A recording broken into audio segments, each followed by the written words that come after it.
আর বৃক্ষে থাকার পর সেই ছেলেটাই বুঝে রে ভাই কত কষ্ট।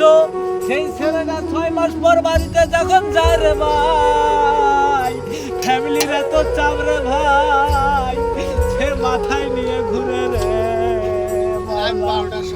বাজে ডিউটি ছাড়ি রে ভাই, আবার একটা দিকে ডিউটি আসি রে ভাই,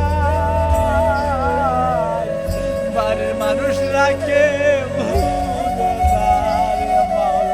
তার কত কষ্ট রে ভাই, কাজ করে রে ভাই, সে বুঝে তার বুকের যন্ত্রণা রে ভাই রে ভাই, আপনাদের বুঝাইতে পারবো না রে ভাই।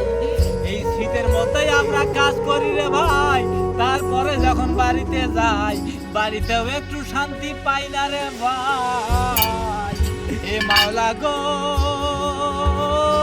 মাওলা, তুমি সবাইকে বুঝাই দাও রে মাওলা। আমি এইখান থেকে বাড়ি যাব, বাড়ি যেয়া আমি কি সুন্দর সবার সাথে জীবন যাপন করতে চাই, কিন্তু তার হচ্ছে না রে মাওলা।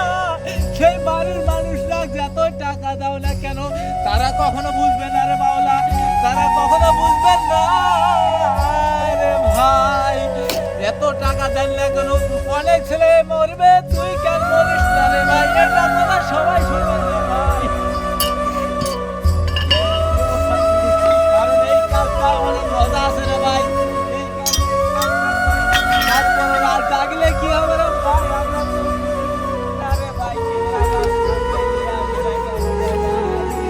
ওরে ভাই রে ভাই, এই যে এভাবে সারা রাত কয়লা পানি রে ভাই, কয়লা মারতে মারতে পুরো শরীর ব্যথা চলে যায়, তারপর আমরা কি